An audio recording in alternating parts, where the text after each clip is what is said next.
Hey folks, this is Gene from Regular Guy Mountain Biking, and in this video I will take you through the steps of how to install the fall line dropper posts from 9point8.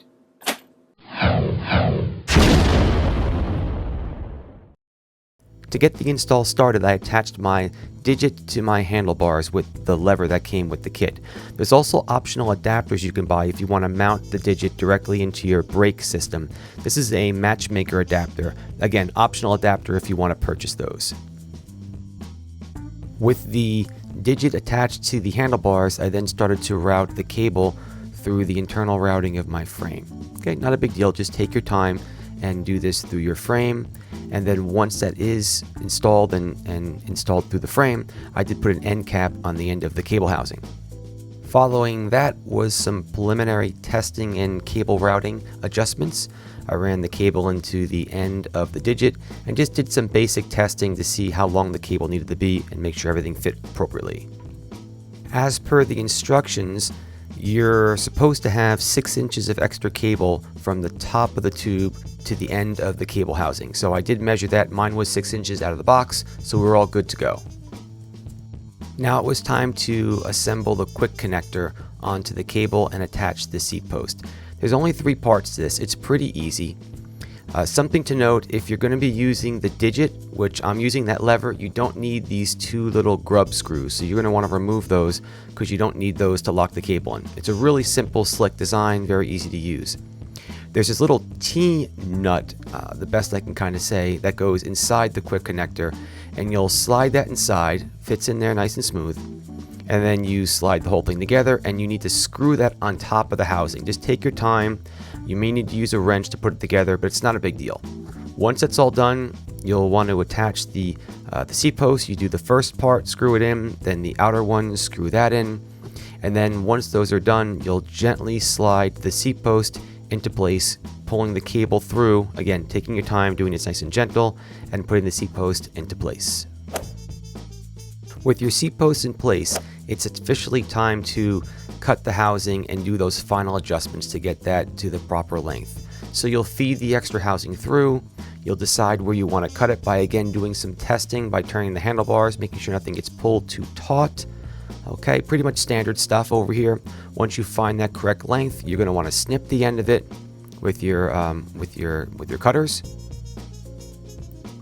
And then once that's cut, you'll add the end back to the housing. Now we pull the seat post back out again off the bike using the quick connector to disconnect it. Very easy to disconnect the seat post, so you can use it on multiple bikes if you'd like. It's real simple to remove the seat post from this adapter. Then you're going to want to feed in your cable, piece of cake. You'll just slide that through and it'll come out the other end and you're good to go.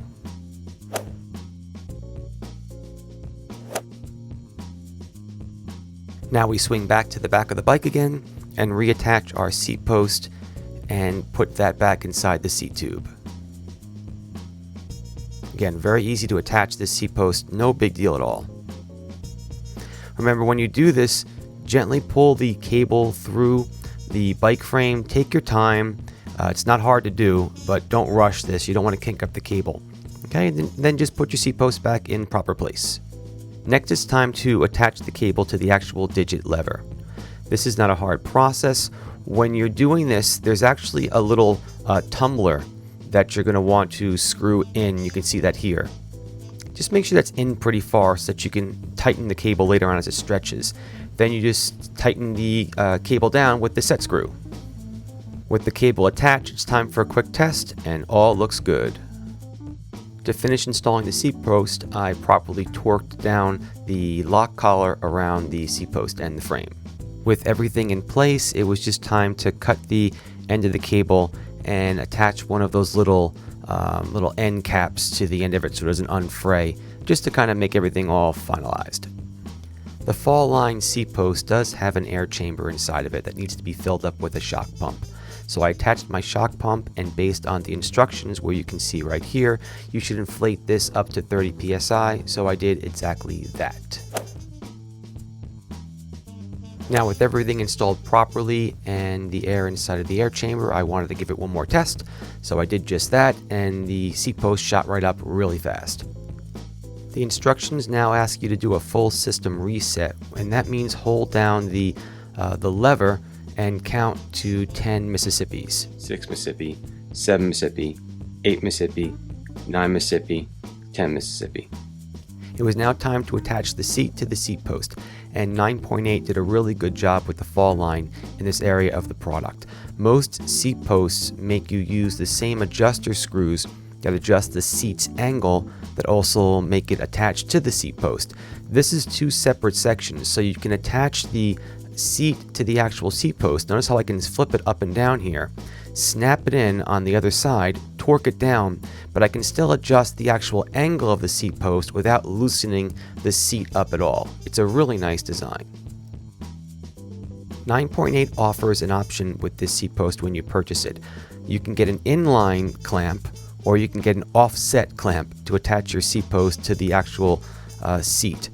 So I'm going to take off the inline one and attach the offset one, and this will move my seat a little bit further back. That's just what I wanted to use, because I'm going to use this a lot for downhill, and I wanted to have my seat just set back a little bit.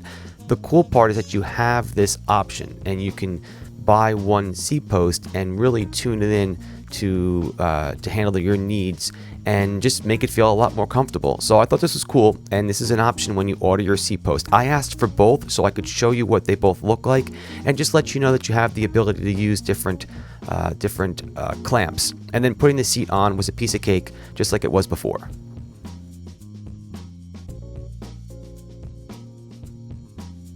So that's the install, folks. It really is pretty easy. Even the regular guy can pull it off without much of a problem. And you can see everything's working great. You push in the button, goes down, shoots up pretty darn quick. Everything worked out great. So I want to thank 9point8 for sending the fall line over to me and all the accessories for a review. So this was provided to me as a review, so that was really nice of them. Thank you very much. You'll see this on my my Santa Cruz Nomad. I'm usually riding at Mountain Creek or some of the other local New Jersey spots. So if you want to check out the fall line, certainly come up and ask, and I'll be happy to show you everything about it. In the meantime, folks, if you'd like to learn more about installing mountain bike parts or working on mountain bike, all kinds of stuff, subscribe to this channel, all right? And we'll be able to give you all kinds of information.